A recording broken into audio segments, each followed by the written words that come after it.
আসসালামু আলাইকুম বন্ধুরা, ফরিদা কিচেন চ্যানেলে সবাইকে স্বাগতম। আজকে আমি আপনাদের সঙ্গে দুর্দান্ত একটা মিষ্টির রেসিপি শেয়ার করব। নরম তুলতুলে আর অনেক রসালো এই মিষ্টিটা হবে গোলাপ জামুন মিষ্টি। শুধুমাত্র গুঁড়ো দুধ দিয়ে এই গোলাপ জামুন মিষ্টিটা তৈরি করব। ভিডিওটি প্রথম থেকে শেষ পর্যন্ত দেখার অনুরোধ রইল। চলুন তাহলে রেসিপিটা কিভাবে তৈরি করছি দেখে নিই। গোলাপ জামুন মিষ্টি তৈরি করার জন্য এখানে আমি নিয়ে নিয়েছি 1 কাপ পরিমাণ গুঁড়ো দুধ আর 1 টেবিল চামচ ময়দা, 1 চামচ বেকিং পাউডার দিয়ে শুকনো উপকরণগুলো হাত দিয়ে এইভাবে মিশিয়ে নিয়েছি। এই দেখুন, ভালো করে শুকনো উপকরণটা মিশানো হয়ে গেছে। এখানে আমি 1 চামচ ঘি নিয়ে নিয়েছি, ঘিটা দিলাম, দিয়ে ভালো করে মিশিয়ে নেব। এই দেখুন, ঘিয়ের পরিবর্তে আপনারা তেল দিয়েও এটাকে মিশিয়ে নিতে পারেন। এইভাবে হাত দিয়ে ঘষে ঘষে মিশিয়ে নেব। ঘিটা আমার ভালো মতো মেশানো হয়ে গেছে। এরকম করে মুঠো করে দেখে নেব। এই দেখুন, মুঠো হয়ে আসছে, তার মানে ভালো মতো মেশানো হয়ে গেছে। এখানে আমি লিকুইড দুধ নিয়েছি, দুধটাকে আমি জাল করে ঠান্ডা করে নিয়েছি, দিয়ে অল্প অল্প করে দুধটা দিয়ে মিশিয়ে নেব। এই দেখুন, একসঙ্গে পুরো দুধটা দিবেন না, একসঙ্গে পুরো দুধটা দিলে এটা খুবই নরম হয়ে যেতে পারে। এই দেখুন, এরকম নরম করে মেখে নিতে হবে।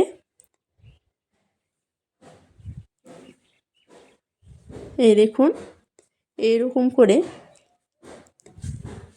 মেখে নিয়েছি।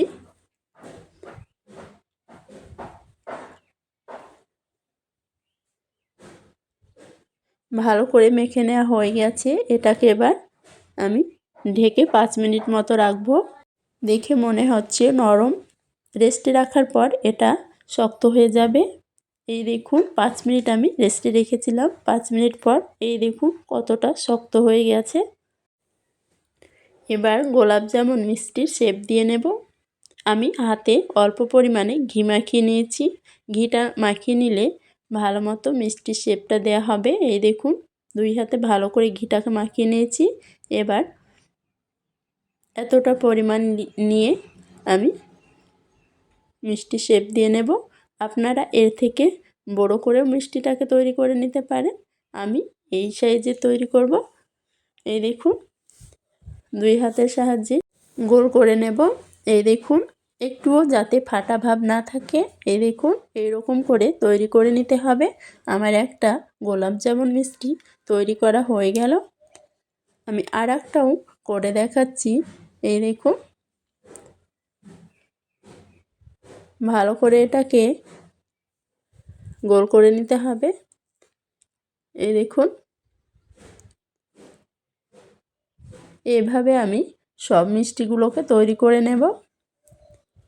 এই দেখুন, আমার সব মিষ্টিগুলো তৈরি করা হয়ে গেছে। 1 কাপ গুঁড়ো দুধ দিয়ে 8টা মতো মিষ্টি হয়েছে। আপনারা বেশি করে নিয়ে বেশি করে মিষ্টি তৈরি করে নেবেন। এবার আমি সেরাটাকে তৈরি করে নেব। তার জন্য এখানে আমি নিয়ে নিয়েছি 1 কাপ চিনি। 1 কাপ চিনিতে 1 কাপ পানি দেব।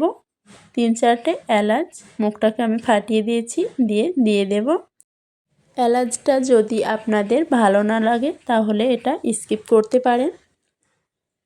দিয়ে 3-4 মিনিট সেরাটাকে জাল করে নেব, তাহলে সেরাটা তৈরি হয়ে যাবে। এটা আঠালো ভাব করার কোনো দরকার নেই। এই দেখুন, শিরাটাকে আমি 3 থেকে 4 মিনিট মতো জাল করে নিয়েছি। এই দেখুন, সেরাটা আমার তৈরি করা হয়ে গেছে। এবার আমি সেরাটাকে নামিয়ে রাখবো। সেরাটা পাতলাই হবে, ঘন হবে না। এই দেখুন, শিরাটা তৈরি করা হয়ে গেছে। আমি কড়াইতে তেল বসিয়ে দিয়েছি, তেলটাকে হালকা গরম করে নিয়েছি। দিয়ে এবার মিষ্টিগুলোকে আমি তেলে ছাড়বো। এই দেখুন, মিষ্টিটা ভাজার সময় গ্যাসের আঁচটাকে মিডিয়াম রেখে ভাজতে হবে।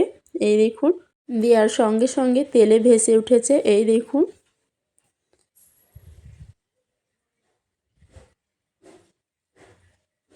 নাড়াচাড়া করে আমি মিষ্টিগুলোকে ভেজে নেব। ভাজতে খুব বেশি সময় লাগবে না। মাঝে মাঝে এই রকমভাবে নাড়াচাড়া করে আমি গোলাপ জামুন মিষ্টিগুলোকে ভেজে নেব।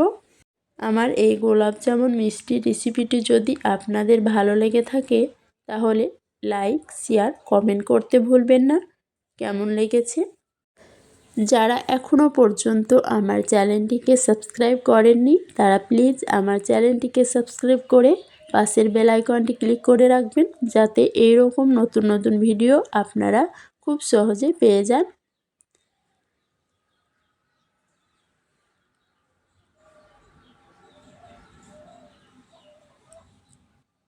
এই দেখুন নাড়াচাড়া করে আমি কড়া করে ভেজে নেব মিষ্টিগুলোকে।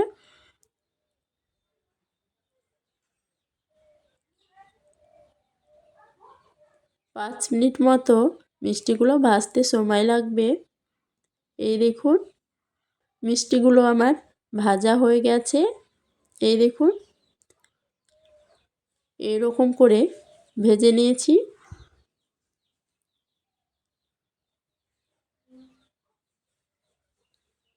এবার আমি ছাকনা দিয়ে মিষ্টিগুলোকে তুলে গরম সেরাতে সঙ্গে সঙ্গে দিয়ে দেব।